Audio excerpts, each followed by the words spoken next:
Yo, what's going on, homies? It's your boy Stumped back for another OPTC video. And in today's video, we're diving into the treasure map New World against Linlin and Aames with the BOA teams that I put out for you guys. Now, I already did the new batch teams. As always, it's a bit hard to sort of sit down and actually record on a Wednesday night with family time and 7 o'clock starts for treasure map. But the next day, it's a little bit easier to record. So if you guys want to see anything else with this treasure map, let me know in the comment section below. I thought we'd put out the BOA stuff because I do know a lot of people summoned for the anniversary exclusive Enel BOA unit, and the unit is a 1.85 times booster. So I'm going to show off some teams that I put together in that prep video, as well as another cheeky team utilizing the Tesoro ship. So hopefully you guys enjoy the video. If you do, hit the like button, hit the subscribe button, do all that good stuff. And as I mentioned, head down to the comment section, let me know if you guys want to see anything else. We're going to start it off with the Intrusion fight, and we're going to use the team that I built in that prep video. Alright, so this is the team that I put together in that preparation video. Now, I've already rambled on long enough about Sabo and the issues with the boosted list and the Revolutionary Army tag. So, what we're doing for this particular team, we're using Shanks Crew 6+, that level in break 5, to take this quest down. Now, we're not getting a boost from our captain, but the upside is we're bringing a 1.4, a 1.35, and a 1.85 booster as our sailors, instead of bringing just a whole team of 1.25 boosters. That way, we can just sort of maximize everything that we need to get this quest done. The upside to Sabo is he actually gives us cooldown for all of our characters for 2 turns as well.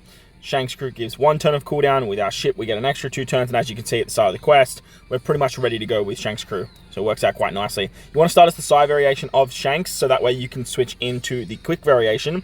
Switching into the quick variation allows you to get a 3-turn base attack boost on stage 2 to carry into stage 3. On stage 2, there is defense up, and you have an attack down below a certain chain. Utilizing the Shanks Crew special as captain as well, it's going to extend his chain lock to 4 turns, which will bring it down to 2 because of the intimidation. So that way you can carry it into the final stage, and that way you don't have to worry about the 12-turn chain lock that they actually inflict on you. Now, the downside here is you do need to have 2 Dex Orbs for this particular barrier, and now that I've just done this, I've completely stuffed this up because Carrot and Carrot and Nami actually give a recovery orb. So give me 1 second. Alright, so make sure to switch with Carrot and Nami first. That way you have the Dex variant, and when when you use the Shanks Crew special, you're actually going to get those 2 Dex Orbs. Now, as you can see, Kaido has a bunch of defense up. The upside here is the super swap of Carrot and Nami also removes defense up as well. So with the support of Perispero, the support of Brook, and then the super swap, you can actually get past all of the defense up. However, if you guys are missing a support, like say you're missing the Perispero support, I know that support has been long and missing for a very long time, you can actually use the BOA special that she removes 3 turns of defense up, which allows you to just bypass everything on that stage. On the final stage, there's resilience. Shanks Crew as a captain is going to take care of that because of the captain ability. If you hit perfect, you do end of turn damage. You get another attack down if you're below a certain chain. So this is where utilizing the Carrot and Nami special is very nice. So that way you get another chain boundary ability. So that way you can be above that that chain attack down. Swap with Mihawk and Perona. That's going to allow you to get a conditional buff against the negative effect. I don't think we get on this team the double conditional from BOA. So like I said, using her special on the previous turn, like, it's not going to be a big problem because the conditional boost from Mihawk Perona is actually better. And then we have color affinity with Big Mom, the free-to-play character. Once we've done that, we're pretty much good to go. Just make sure you obviously hit some perfects. You want to be above that 3 times chain. As you can see, it's very easy to do that thanks to Sabo, thanks to the chain boost of Zoro, and thanks to the chain boundary that Nami and Carrot give. And wham bam, thank you ma'am. Pretty simple stuff. Like I said, you can always use the BOA special on turn 2 as well. So that way, if you're missing some of those defense up supports, you're going to be pretty hunky-dory there. So do not stress at all. You also get an extra drop as well, which is kind of fun. Points cap out at, with the 1.5 times boost, you're looking at 11.53, so not too bad. Alright, so we've reached the end of the treasure map. Let's take on Aames, and the team that I put together, look, it's doing bits. Like, it'll work for a very long time, plus it has pretty much every single point booster that you'd want on it. The problem with BOA is that she clashes with the free-to-play BOA, which essentially means that you lose a 1.4 times booster, but you gain a 1.85. We still have Linlin, or Linlin. She's a 1.4 times boost, and then we still have Mihawk Perona at a 1.35. The other 2 characters are treasure map legends, so you get the 1.25 there. Probably increase it a little bit with a 1.35.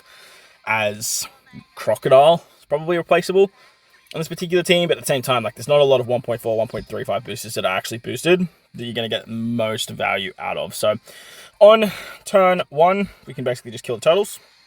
No issues here. As you can see, Nami Karina obviously giving an extra drop is quite nice, and then you can get a rainbow captain there too.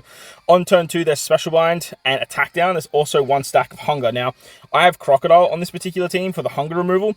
However, if you Limit Break expands your Linlin, she sets recovery orbs at the bottom row with her Limit Break expansion. So you can actually get recovery orbs at the start of the fight, and that way you don't have to worry about bringing a Hunger removal unit, and you can just bring anyone that you like. Sabo's going to remove the Attack Down here. As I mentioned, we removed the Hunger that way, but as you can see, if you have like a recovery orb, it's very easy to just eat that and still get a very nice easy kill on Marco for that particular stage. And Sabo does have type advantage there too, which is really nice. On the final stage, come up against Ace. He is weak to fighters. He gives you bind on your top row and gives you 6 turns of attack down. He has 3 turns of defense up, damage reduction, and then 6 turns of threshold. The new BOA is great here because she can remove bind for 7 turns. Just completely gets rid of that, and she gives you a conditional buff, so that way using the Mihawk Peroni special on the previous turn doesn't really affect all that much. Swap with Nami Karina. That's going to give you a base attack boost and make G orbs at a much stronger rate. You can use the Karina special to remove the threshold, defense up, and the attack down, which is great. BOA removes the damage reduction, but you also have Linlin to remove the damage reduction too. She gives color affinity, which is nice, and then Crocodile gives you an attack boost and a chain boundary effect, just allowing you to do quite a bit of damage here. I threw on a chain boosting support as well. So as you can see, like, the team functions really nicely, and like, this is a product of a well-designed final boss. The friend captain realistically isn't needed. Like, you could just run a second Nami Karina, and that will work absolutely fine. But if you bring Sabo, like, he's still giving something to the quest without taking away from what you need to do with the team. So terrific design on the final boss, but the intrusion, it's a little bit more challenging, as you guys saw, bringing a non-boosted unit. However, if you have the level 12 Tesoro ship with max mods, the max mods actually allow you to, actually I don't even know if it's the max mods, but basically if you have one of every type on the crew, you can extend the duration of chain multiplicative, like chain boundary effects, by 1 turn. So you set the chain multiplier, it turns it into an extra turn, and this is very, very valuable for this particular intrusion. So what you can actually do is you can put together something like this. Shout out to one of the Japanese Twitter players. Papi shared this with me. Porky, my alliance member, was trying to build something like this in our alliance, and managed to come up with this particular comp. Now, you have an extra 1.25 booster on this particular team. However, you lose out on a 1.35 booster that I have on my team. So you still gain a little bit more because you're getting a 1.25, a 1.25, and a 1.25. So like I said, it's a 5.5 compared to a 4.37. And then when you bring Sabo as a friend captain, you are getting a little bit more. Plus, because Linlin has access to the Katakuri and Oven support, you can do some pretty fun stuff with the end of turn damage. You need to bring Bond Clay for this particular quest, so that way you can trigger the Mr. Or the Crocodile super type. But to get all of the classes on this particular team, what's his name? Bond Clay. I just call him Bond Clay. Bond Clay actually works really, really well because he can actually turn into the classes that you're missing. So, very cheeky stuff there. He's a treasure map legend, so he's obviously being boosted as well. And it works out pretty hunky-dory there. So, on turn 2, you do need to break through a barrier.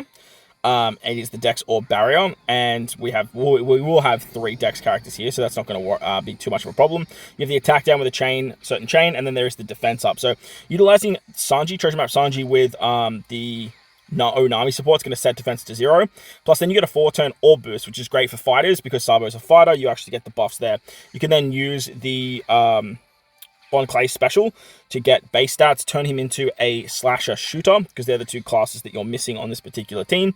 You can then activate the super class of Crocodile, which is going to give you a full board of orbs, which will help you get through the barrier, and then you can use the Crocodile special. Once you've used the special of, like, the EX, or the super class of Crocodile, it allows you to get a 3-turn chain boundary. The ship extends it to 4, with the intimidation brings it down to 2. So now you're in a really good position to carry in a chain lock, so to block the very low 1.1 when you move into this particular stage.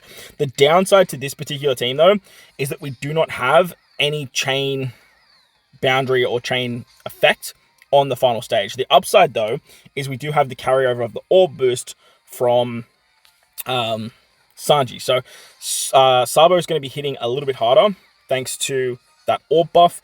The category oven special on Big Mom, support gives you end of turn damage to bypass resilience. Big Mom gives you color affinity, and then BOA gives you that conditional buff. The only thing we don't have here is an attack boost, but because of that intimidation, it's very hard to find a 3-turn attack booster that'll fit on this particular team. So this is sort of what we're working with. Saba also gives you the tap timing bonus, and we have the extra additional to the chambers thanks to category and oven as well. So with this, we should be able to crack the 3 times chain by the time we hit Bon Clay there. So as you can see, hitting with Sabo, like we still have a little bit of damage left in us. The team obviously is not going to work forever, but at the same time, like, it'll get you far enough to where you either need to get your rankings or at least get all of the milestones done. But that's going to wrap up the video. Hopefully you guys enjoyed it. If you did, but like button, hit the subscribe button, do all that good stuff. Most importantly, wherever you guys are in this beautiful world, please remember to enjoy the rest of your day. As always, homies, thank you all for watching, and I'll catch you all in the next one. Loads!